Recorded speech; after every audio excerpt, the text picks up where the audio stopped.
Un après-midi ordinaire, un petit garçon rentrait de l'école, berçant un nouveau-né dans ses bras. Avec un sourire radieux, il a regardé sa mère et a annoncé « Maman, voici mon nouveau petit frère ». Mais sous la surface de cette déclaration innocente se cache une vérité terrifiante, qu'aucune mère n'aurait jamais pu imaginer. Imaginez, votre enfant rentre à la maison après une journée d'école typique, tenant dans ses bras un bébé inconnu, prétendant qu'il s'agit de son frère ou de sa sœur.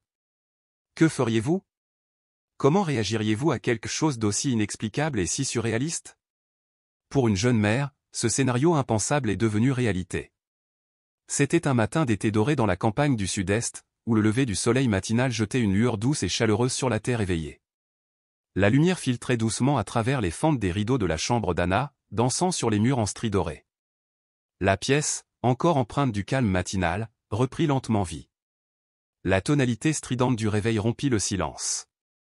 Anna remua, groggy et hésitante à se lever, étirant les bras avant de sortir du lit à contre-cœur.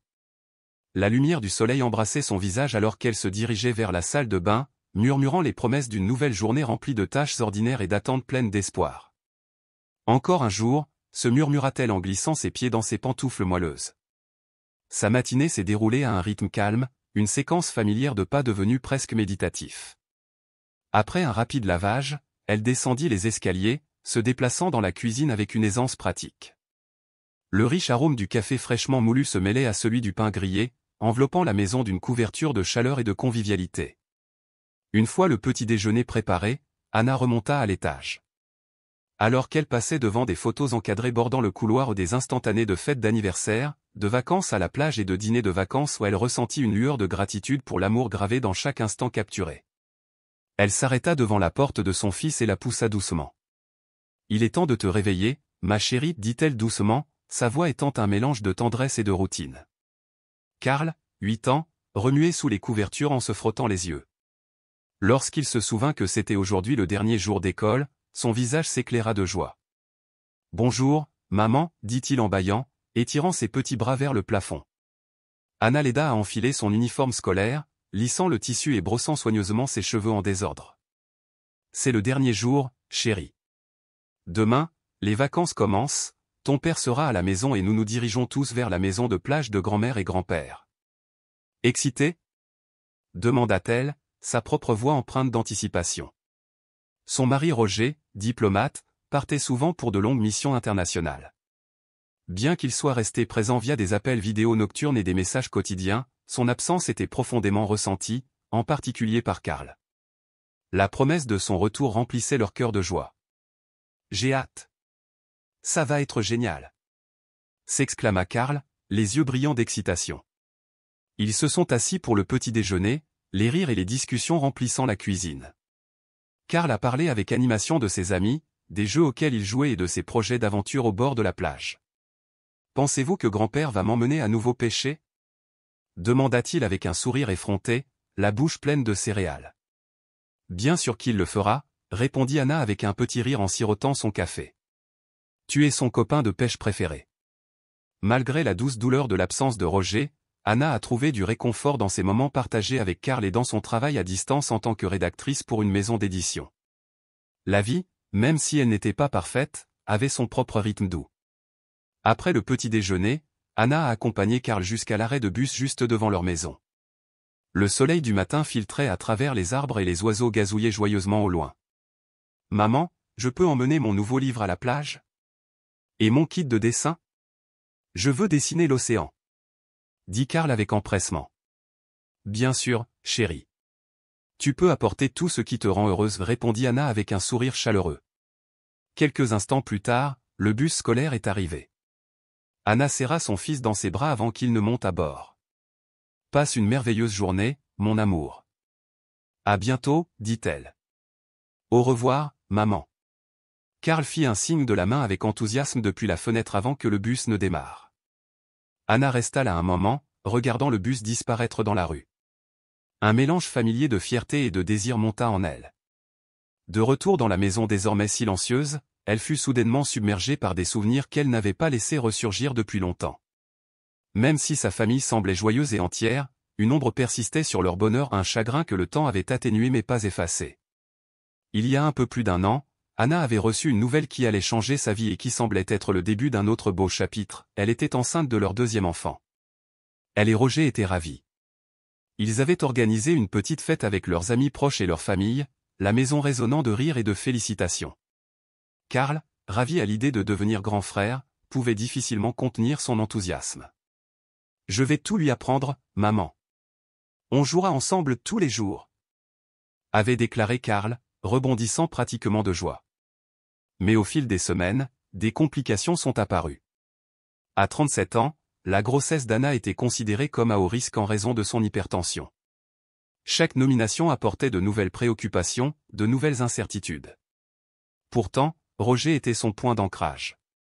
Il a réorganisé son emploi du temps, s'est absenté de ses fonctions diplomatiques et l'a accompagné à chaque contrôle. Sa présence inébranlable était une bouée de sauvetage. « Nous sommes dans le même bateau », la rassurait-il en lui serrant fermement la main alors qu'ils étaient assis dans les salles d'attente remplies de chuchotements feutrés et de visages anxieux. Ensemble, ils ont gardé espoir. Ensemble, ils ont prié pour que leur deuxième enfant vienne au monde en bonne santé et en sécurité. Mais le destin avait d'autres plans. Un après-midi fatidique, au cours du 6e mois de sa grossesse, Anna fut soudainement envahie par une douleur intense et brûlante. Alarmé, Roger l'a emmenée d'urgence à l'hôpital, les mains tremblantes sur le volant, le cœur battant d'effroi. Mais malgré leurs efforts désespérés, les médecins ont dû annoncer une nouvelle déchirante. C'était trop tard. Leur enfant à naître n'était plus là. Dans les jours et les semaines qui ont suivi, la vie a semblé s'effondrer. Le chagrin pesait si lourd sur Anna que même sortir du lit lui semblait impossible.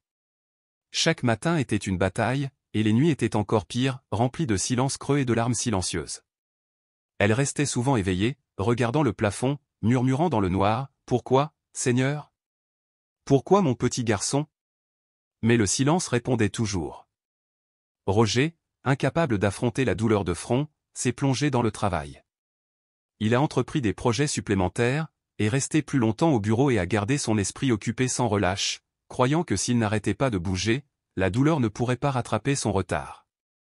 Mais ce faisant, il s'éloignait encore plus d'Anna. Leur maison autrefois chaleureuse et unie est devenue froide, lointaine, une maison calme résonnant d'un chagrin inexprimé. Et dans ce silence, c'était leur fils, le petit Karl, qui commençait aussi à disparaître doucement. Des mois se sont écoulés avant qu'Anna et Roger ne réalisent réellement ce qui se passait. Tellement consumés par leur propre chagrin, ils avaient négligé la petite âme en deuil à leur côté. Karl n'était qu'un enfant, à peine assez vieux pour comprendre la mort, mais assez vieux pour ressentir le vide. Il avait perdu un frère qu'il attendait, un frère qu'il avait déjà commencé à aimer à sa manière innocente. L'esprit autrefois brillant de Karl s'est émoussé. Le garçon joyeux et enjoué qui remplissait leur maison de rire est devenu renfermé, anxieux et agité. C'est son changement qui a finalement suscité quelque chose chez ses parents. Ils ont réalisé, douloureusement, qu'ils ne pouvaient pas laisser le chagrin tout leur enlever. S'ils voulaient survivre à cela, ils devraient le faire ensemble pour Karl. Anna a pris une décision difficile mais sincère. Elle a quitté son travail de bureau et a commencé à travailler à domicile, consacrant plus de temps aux besoins émotionnels de Karl. Roger, qui voyage encore fréquemment pour son travail, a promis de consacrer plus de temps à sa famille, en prenant des pauses fréquentes pour être présent et renouer avec la maison dont il s'était éloigné. Une année s'est écoulée lentement. Ils guérissaient, non pas par étapes, mais dans les moments calmes qu'ils avaient choisi de vivre l'un pour l'autre. Les matinées sont devenues plus légères, souvent remplies de joie simple, petit déjeuner partagé, rire et courses scolaires. Mais lorsque la nuit est tombée et que le silence est revenu, les ombres du passé ont fait de même. Anna pleurait encore parfois, recroquevillée sur le lit avec des souvenirs trop lourds pour être tenue seule. Et quand Roger était à la maison, il la tenait doucement dans ses bras, lui murmurant des mots de réconfort. « Je suis là, Anna. Nous y ferons face ensemble », disait-il en la serrant plus fort à chaque fois. La tragédie n'a jamais vraiment disparu, elle est devenue une partie d'eux. Mais ils ont trouvé la force l'un dans l'autre, puisant dans leur amour pour affronter chaque nouveau jour. La douleur, bien qu'omniprésente, ne les dominait plus. Ils s'étaient adoucis, devenant un compagnon silencieux plutôt qu'une force paralysante. Chaque matin, après le départ de Karl pour l'école, Anna ressentait un mélange d'émotions. La fierté gonfla dans sa poitrine tandis qu'elle le regardait grandir, tout comme une subtile douleur, un rappel de l'enfant qu'il n'avait jamais pu élever. Pourtant, la joie et la curiosité de Karl étaient une lumière qui aidait à dissiper la tristesse. Anna chérissait ces petits moments, réalisant que la guérison ne venait pas de l'oubli, mais du choix de vivre malgré la douleur. Ce matin-là n'était pas différent. Anna s'est plongée dans le travail, éditer des documents, répondre aux emails, assister à des réunions en ligne. Elle était concentrée, stable. Pendant sa pause déjeuner, elle a appelé Roger, qui devait revenir le lendemain. Le rappel vidéo a été bref, mais rempli de chaleur. « Nous atterrirons à 10 heures, dit Roger avec un sourire. « Je vais prendre un taxi, je devrais être à la maison à 11 heures. »« Parfait, » répondit Anna, un sourire se formant. Karl n'a pas arrêté de parler de notre voyage à la plage. Il compte les minutes. Après l'appel, la journée a semblé passer vite. Karl était maintenant en 3e année, suivait des cours le matin et participait à des activités musicales et sportives l'après-midi. Comme l'école était à proximité et que Karl prenait le bus, Anna bénéficiait du calme dont elle avait besoin pour travailler toute la journée. Elle terminait généralement vers 16 heures, à temps pour accueillir Karl à l'arrêt de bus et passer le reste de la journée ensemble. Mais ce jour-là, vers 15 heures, on sonna à la porte. Anna jeta un coup d'œil à l'horloge. C'est étrange, pensa-t-elle. Pas de livraison aujourd'hui. Curieuse, elle quitta son bureau à domicile et descendit les escaliers. Lorsqu'elle ouvrit la porte, son cœur se figea. Debout devant elle se trouvait Karl, avec son sac à dos d'école en bandoulière, et dans ses bras, un nouveau-né. L'enfant était encore couvert de sang, ses petits membres tremblaient et ses cris perçaient l'air. « Écoute, maman, dit Karl en souriant comme s'il présentait un projet scolaire. C'est mon nouveau petit frère. » Anna cria, son esprit incapable de comprendre la scène qui se déroulait devant elle.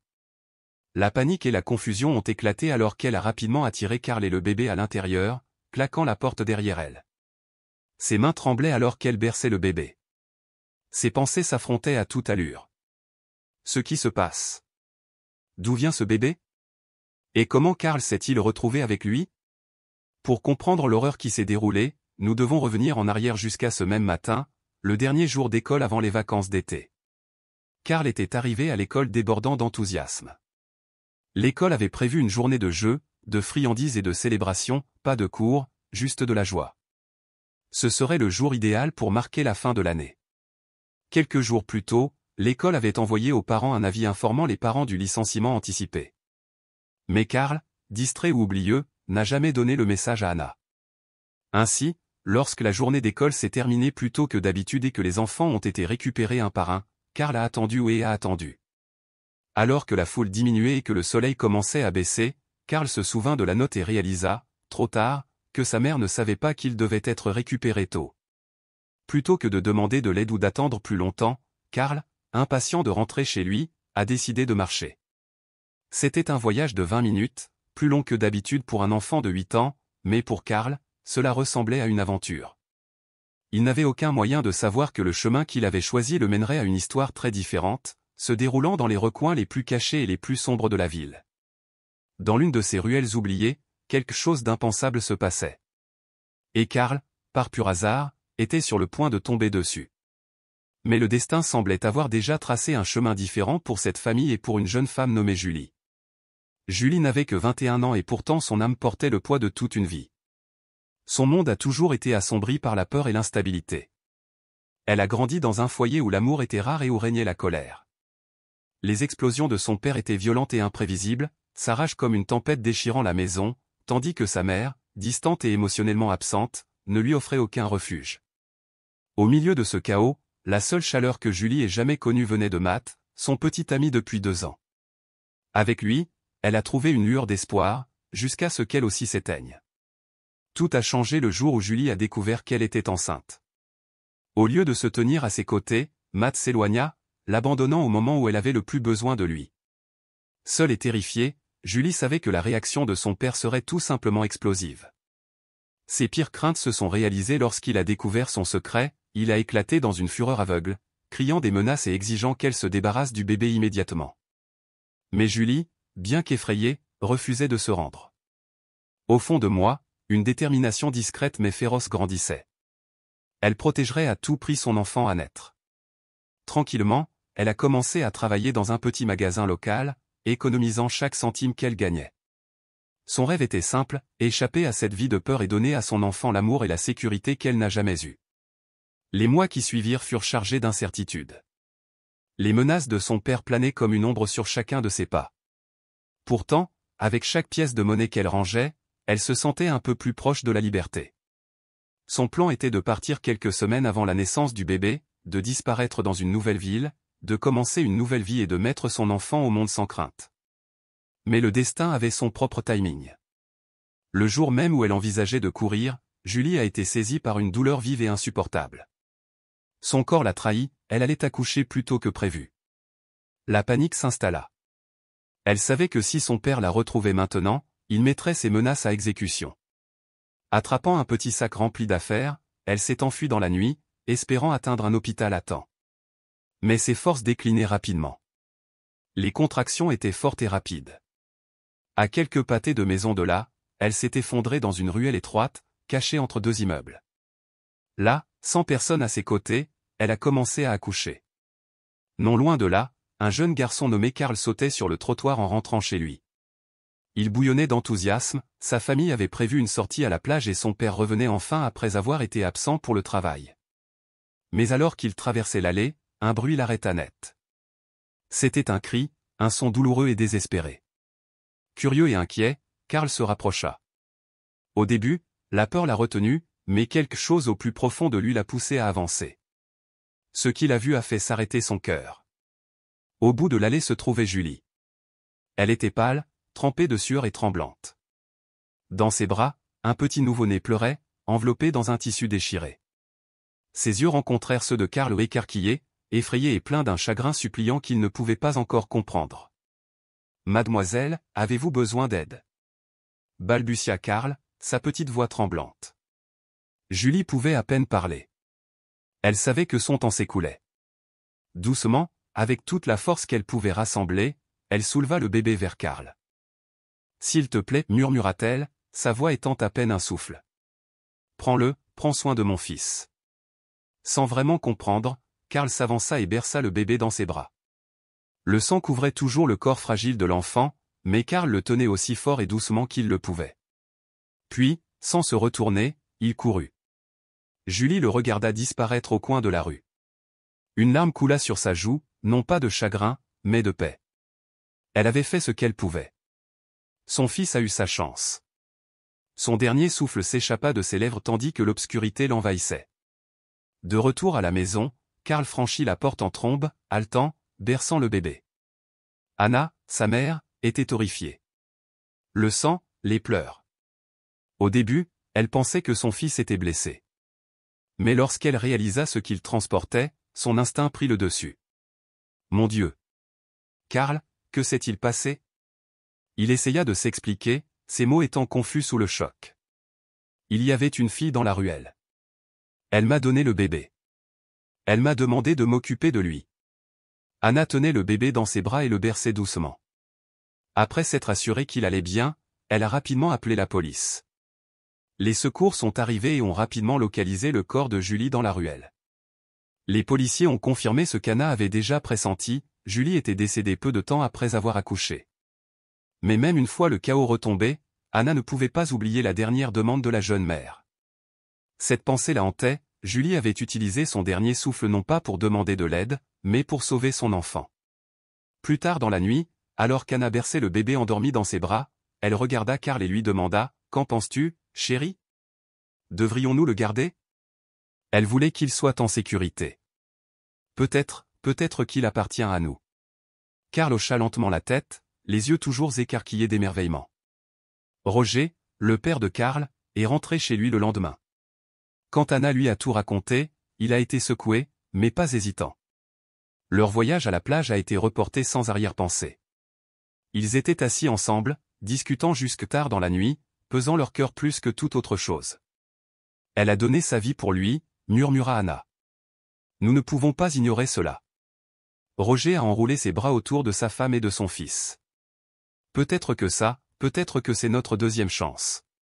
Leur premier fils, Luc, était mort il y a des années, une blessure qui n'avait jamais complètement guéri. Et maintenant, cet enfant, enveloppé du nom de l'espoir et du chagrin, a reçu le même nom, Luc. La procédure judiciaire était longue et encombrée de formalités administratives. Mais Anna et Roger n'ont pas hésité. Ils se sont battus pour adopter le bébé et, après des mois d'efforts, ils l'ont finalement ramené à la maison, non pas en tant qu'invité, mais en tant que famille. Le petit Luc a grandi dans une maison remplie de chaleur, d'amour et de protection, tout ce que Julie avait souhaité pour lui. Anna le regardait souvent dans les moments calmes, déchiré entre la joie et la tristesse. La photo de Julie se trouvait sur une petite étagère. Ils lui ont offert des funérailles respectueuses et n'ont jamais laissé sa mémoire s'effacer. À mesure que Luc grandissait, ils lui racontèrent l'histoire de sa courageuse mère, la femme qui lui a donné la vie, puis a donné sa vie pour protéger la sienne. Leur maison, autrefois marquée par un chagrin silencieux, résonnait désormais de rire. Et même si Julie était partie, son amour vivait à travers la famille qu'elle avait choisie, de la seule manière possible. Si cette histoire vous a touché, attendez de voir la suite. Assurez-vous d'appuyer sur ce bouton, de vous abonner et d'activer la cloche de notification pour ne pas manquer une autre histoire puissante. Nous vous reverrons bientôt pour le prochain chapitre de notre voyage d'amour, de sacrifice et d'espoir.